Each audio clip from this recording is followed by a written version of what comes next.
احمدی دوستوں اور خصوصاً وہ احمدی جو میرے اس یوٹیوب چینل کے اوپر آ کر میرے پروفائل یا میری ویڈیوز کے اوپر جو کامنٹ کرتے ہیں، میں خاص طور پہ ان سے مخاطب ہوں۔ وہ سوال کرتے ہیں کہ جی آپ کون سے اسلام کی تبلیغ یا اسلام کا پریچ کرتے ہیں؟ کیا آپ اس اسلام کی بات کرتے ہیں جس میں وہ خود کو حملہ کرنے والے، وہ ایک دوسرے کو قتل کرنے والے، آپ ان لوگوں کی بات کرتے ہیں کہ وہ اسلام؟ دوستو، میں آپ سے عرض کروں بڑے صاف اور سادہ الفاظ کے اندر کہ میں اس اسلام کی بات کرتا ہوں جو قرآن میں مذکور ہے۔ میں اس اسلام کی بات نہیں کرتا جو چند نام نہاد، چند خود غرض، چند وہ جو نہیں سمجھتے اور اپنے طور پر ہر ایک ایسے کام میں ملوث ہیں جو قرآن کی تعلیم کے خلاف ہے، میں انہیں قطعی طور پہ اسلام کا نمائندہ نہیں سمجھتا۔ وہ لوگ جو ایک دوسرے کو قتل کرتے ہیں، ایک دوسرے کے ساتھ لڑائی جھگڑا کرتے ہیں، ایک دوسرے کا حقوق غصب کرتے ہیں، وہ جو بھی جھگڑا کرتے ہیں، جو بھی مار کٹائی، فساد، قتل و غارت کرتے ہیں، میں ان کی بات نہیں کرتا، اور وہ اسلام کے نمائندہ نہیں ہیں۔ آپ لوگوں نے ان کو معیار بنایا ہوا ہے۔ یہ سب سے بڑی آپ کی بدقسمتی اور آپ کی جہالت ہے کہ احمدی حضرات بشمول آپ کے خلیفہ صاحب جناب مرزا مسرور احمد، یہ ان کی جہالت اور ان کی نالائکی ہے کہ وہ ان لوگوں کو اسلام کا نمائندہ سمجھتے ہیں۔ اسلام کی تعلیم جو ہے وہ قرآن میں مذکور ہے، اور قرآن کی تعلیم امن کی تعلیم ہے۔ قرآن کہیں پہ بھی کسی کو ناجائز قتل، کسی کے ناجائز حقوق کو پامال کرنا قطعی طور پر اس کی اجازت نہیں دیتا۔ ہر اس چیز کو ناجائز سمجھتا ہے کہ جو کسی کے اختیار میں نہیں ہے اور وہ کرے۔ آپ کی سب سے بڑی غلطی جو ہے وہ یہ کہ آپ نے اسلام کو ان لوگوں کے ساتھ پرکھنا، آپ نے کرائیٹیریا لوگوں کو بنا لیا، اور وہ بھی ان لوگوں کو جو چند مفاد پرست یا وہ جاہل جو ایسا کام کر رہے ہیں۔ میں اگر آپ اپنے اس بات پہ قائم رہیں کہ صرف وہ لوگ جو ایسے ہیں وہی اسلام کے نمائندہ ہیں، تو میں آپ سے یہ عرض کروں گا کہ آپ کے اسی خلیفہ صاحب نے، مرزا مسرور احمد صاحب کا ایک خط ہے جو 20 مئی سن 2006 کا ان کا خط ہے۔ آپ اس خط کو دیکھ لیجئے جو کہ میری ویب سائٹ ahmadi.org کے احمدیہ گزٹ آن لائن جون شمارہ 10 2007 صفحہ نمبر 11 کے اوپر وہ خط جو ہے وہ لگا ہوا ہے۔ آپ یہ مجھے بتا دیں کہ اس خط کے اندر ایک بڑی لمبی فہرست ہے، لیکن میں آپ کو چند خوبیاں جماعت احمدیہ کے افراد کی چند خوبیاں بقول ان کے خلیفہ صاحب کے، جو وہ خود فرماتے ہیں کہ ان کی جماعت میں یہ خوبیاں پائی جاتی ہیں۔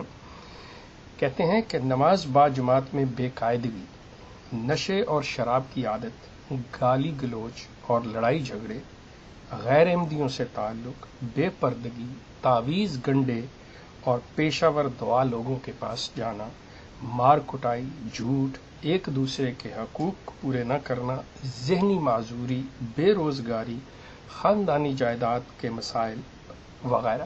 یہ ایک لمبی فہرست ہے۔ اس کے علاوہ بھی انہوں نے اور خوبیاں گنوائی ہوئی ہیں جو کہ آپ پڑھ سکتے ہیں، آپ ان کا خط دیکھ سکتے ہیں، ان کے دخصت اس پہ موجود ہے کہ یہ چیز اگر آپ نے جیسا کہ فرما رہے ہیں، آپ جیسا کہ لکھ رہے ہیں اور جیسا آپ کہہ رہے ہیں کہ کیا آپ اس اسلام کی تبلیغ کرتے ہیں جس اسلام میں وہ لوگ جو خود کو حملہ کرتے ہیں، جو ایک دوسرے کو قتل و غارت کرتے ہیں، جو ایک دوسرے کے حقوق کو غصب کرتے ہیں، اگر آپ انہیں نمائندہ کہہ رہے ہیں ان چند لوگوں کو، تو کیا خیال ہے یہ جو آپ کی جماعت کے بارے میں آپ کے خلیفہ صاحب بتا رہے ہیں، کیا یہ آپ کی جماعت کے نمائندے نہیں ہیں؟ کیا آپ کی ساری جماعت ایسی نہیں ہے؟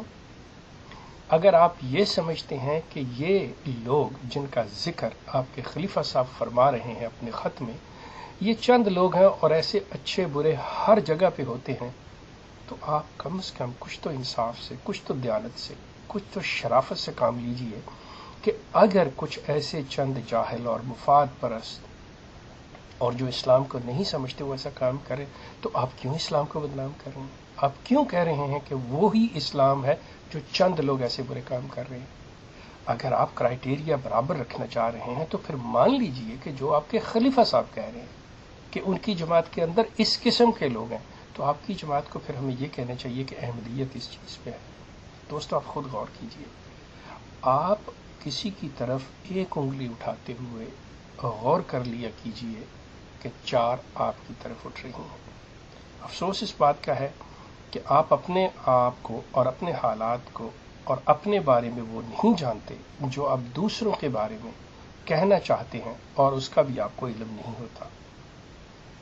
اسلام کی تعلیم لوگوں کے پاس، خصوصاً ان کے پاس جو ایسی بات کہتے ہیں، جو ایسا فعل کرتے ہیں جو امن کے خلاف، انسانیت کے خلاف ہے، وہ اسلام نہیں ہے اور نہ وہ اسلام کے نمائندے ہیں۔ اسلام کی تعلیم قرآن میں مذکور ہے۔ جماعت احمدیہ کی تعلیم ان کے خلیفہ کی زبان سے ظاہر ہوتی ہے، اور ان کے خلیفہ کی زبان اور قلم جو ہے، جو میں نے ابھی آپ کو ایک لمبی فہرست مختصر کر کے بتائی ہے، اس کے اندر موجود ہے کہ جماعت احمدیہ کے افراد جو ہیں وہ شرابی بھی ہیں، وہ زانی بھی ہیں، وہ گالی گلوچ کرنے والے بھی ہیں، وہ بے روزگار بھی ہیں، وہ ذہنی معذور بھی ہیں، اور وہ تعویذ اور گنڈے کے شکار بھی ہیں، اور وہ دوسروں کے حقوق کو بھی غصب کرتے ہیں۔ اس کے اوپر مزید ستم یہ کہ وہ فرماتے ہیں کہ غیر احمدیوں سے تعلق رکھتے ہیں۔ آپ اندازہ کیجئے کہ آپ کے خلیفہ صاحب اپنی عقل و ہوش کا دامن کھو بیٹھے ہوئے ہیں کہ کتنا یہ نفرت انگیز پراپوگنڈا کر رہے ہیں کہ وہ اپنے احمدیوں کو اس بات کی اجازت نہیں دے رہے کہ دوسرے عام انسانوں سے جو احمدی نہیں ہیں ان سے ملا جائے۔ آپ خود غور کر لیجئے۔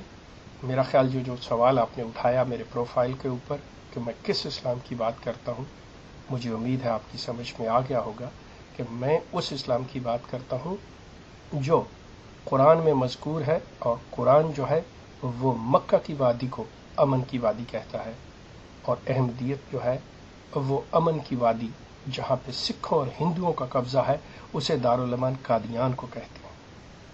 قرآن وہ کہتا ہے کہ دین مکمل ہو چکا ہے، جو تعلیم آنی تھی وہ آ چکی ہے۔ احمدیت کہتی ہے نہیں، ابھی بھی تعلیم جو ہے وہ آئے گی، تعلیم نامکمل ہے۔ کیوں؟ تعلیم مرزا غلام احمد صاحب قادیانی سے مکمل ہوتی ہے۔ اسلام کہتا ہے کہ دین جو ہے وہ رسول اللہ کی ذات سے مکمل ہو گیا۔ احمدی دوستو، مرزا غلام احمد صاحب قادیانی ایک کاذب، مفتری اور جھوٹے تھے۔ اسلام قرآن کا نام ہے، قرآن اسلام ہے، اس کے ساتھ کسی اور کا کوئی تعلق نہیں۔ اس پر آ کر اسلام مکمل ہو جاتا ہے، اس کے بعد کوئی اور رسول نہیں سوائے اللہ کے رسول کے۔ مرزا غلام احمد صاحب ایک کاذب، مفتری اور جھوٹے تھے۔ آپ کا بہت شکریہ۔ میری سائٹ ملاحظہ فرما لیجئے، جو میں نے خط کا حوالہ دیا وہ خط آپ کو وہاں پہ ضرور ملے گا۔ آپ کا بہت شکریہ۔